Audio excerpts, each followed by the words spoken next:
Guys, as we learn, LaVar Ball has a lot of faith in his son Lonzo and the Pelicans. Yesterday on Undisputed, LaVar predicted that New Orleans will get the 8th seed and win the first-round playoff series against LeBron and the Lakers. However, last night, the Pelicans came up short against the Timberwolves, 139-134, and are now 3.5 games out of the 8th seed in the West. So, Shannon, what percent chance do you give the Pelicans to make the playoffs? They got a better chance of missing the playoffs than they ever had of upsetting the Lakers if they were to make the playoffs. Skip Bayless, you know it. And LaVar said that bull jive because he knows there's no ramifications. He says that. They get swept. Well, they were supposed to sweep them. They got AD, they got LeBron, yada, yada, yada.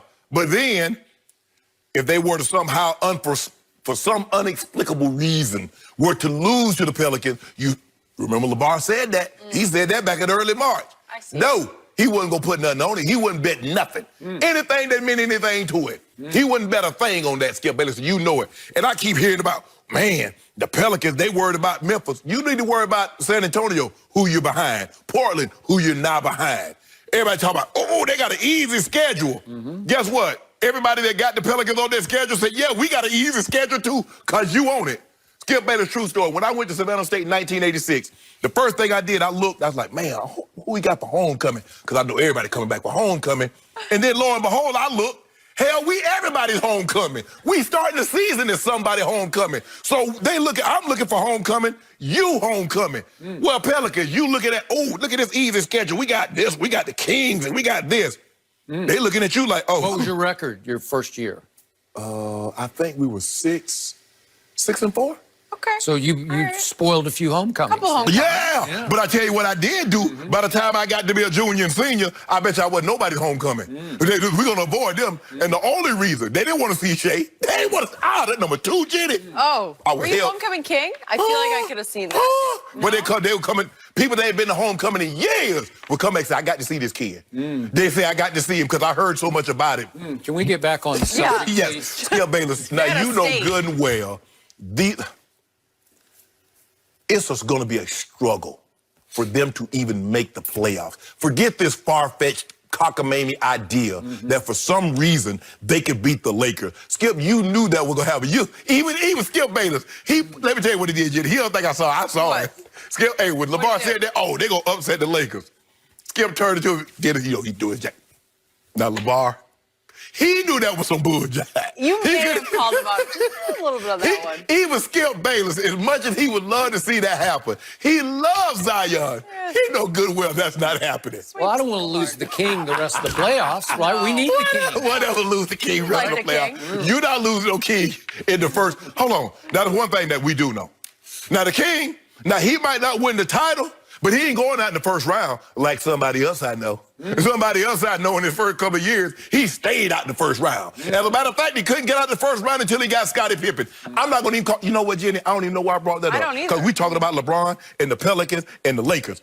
They're not going anywhere. And I told you this. Zion played unbelievable, yet Skip, how you going to give up 117 points a game and talk about you going to the playoffs? You gave up 139 to a team without Karl Anthony Towns. Thank you. Correct. I can name one player on Minnesota, and I only can name him because he just got recently traded there, and that's D'Angelo Russell. D-Lo. That's the only guy. Skip, I couldn't tell you one other. I think they got some guy from Texas Tech they might have drafted. Other than that, Skip, Jared Culver. Skip, I can't name any. Skip, I can't name anybody. And you just got beat at home, and you talking about you gonna make the playoffs in what year? Must be 2021, because it ain't happening this year. Okay. First of all, I happened to watch this entire game last night in Jenny's hometown. I wasn't there. I watched it via television. 18th win. Woo-hoo. It was the 18th win, and I'm with you. No, it wasn't in your hometown. It was actually in New Orleans. It was the New Orleans and Pelicans. I'm sorry, You I'm were backwards. thinking about Yes, I was Minnesota. thinking about you while I was watching your team because your team played really well last night on offense.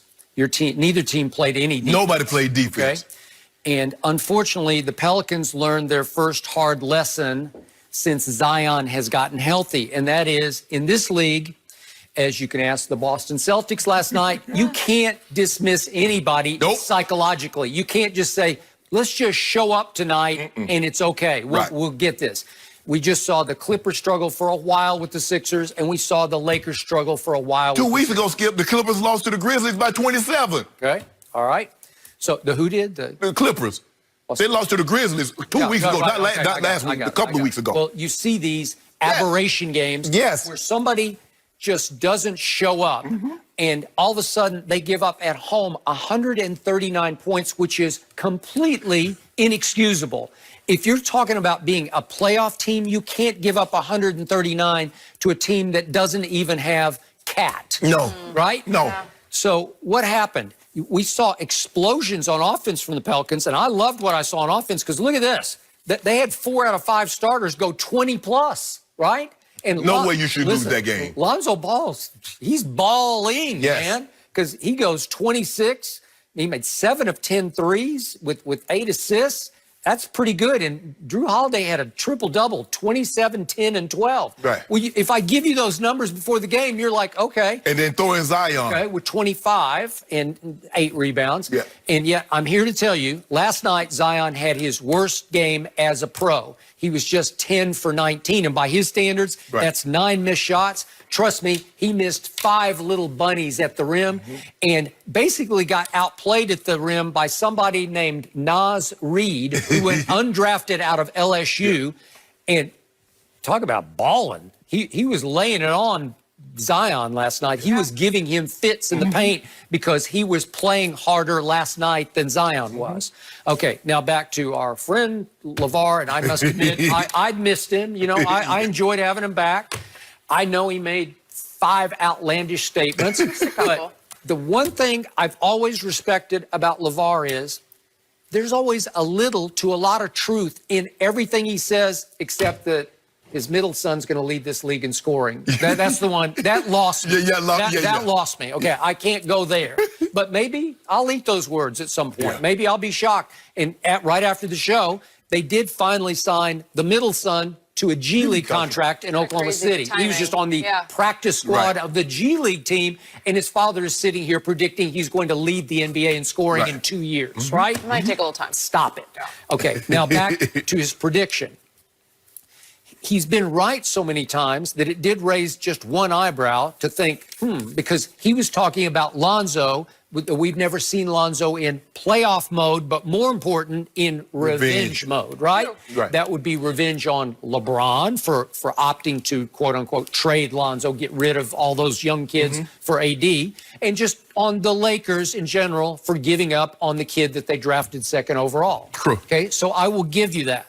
Now, back to, do I think the Pelicans are going to make the playoffs? I do. Fox Bet right now still has them as the odds-on favorite to make the playoffs, last night notwithstanding. So when I step back from it, I say, are they going to get there? Because their schedule right now is 3rd easiest of remaining, 21 games. And again, Memphis is playing the 2nd hardest closing schedule. So I'm going to give them a leg up, but they're going to have to start now because 21 games are going to go pretty quickly. They go real quick. Right? Yeah, they do. And now LaVar has 21 games to try to speak this into existence.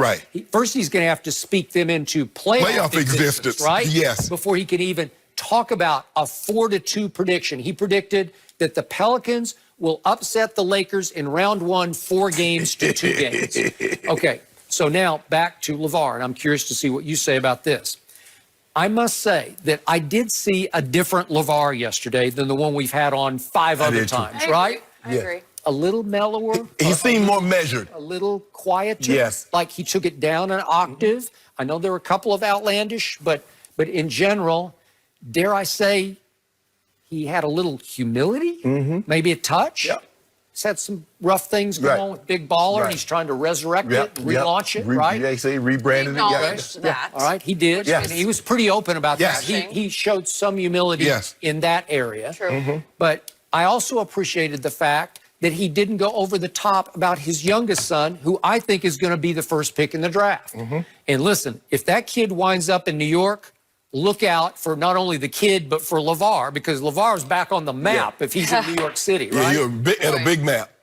Big map. Biggest map. Yes. He likes the lights. To me, I appreciated, he didn't say, my youngest is the next Michael Jordan. He didn't go there, right? I didn't get anything outlandish about his potential, except that, hey, he's now 6'8". Right.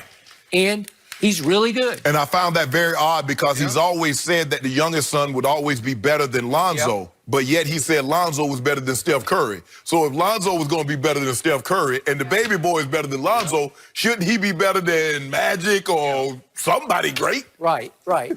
So in the end, I think he learned some lesson from what he did to Lonzo, because I've told you from the start, he painted the biggest target on that kid's back that's ever been painted on a 19-year-old coming into this league, 20-year-old, I think he's 20, right? Right. And I think he stunted Lonzo's growth in L.A. Right. And I'm so happy and relieved for Lonzo to be in New Orleans away from the father. I totally agree, Skip, because I believe guys in general, they like Lonzo. They just dislike LaVar. Well, I can't get at LaVar, so I got to take it out on you. I got to take it out on your son. Yeah. It's kind of like, Skip,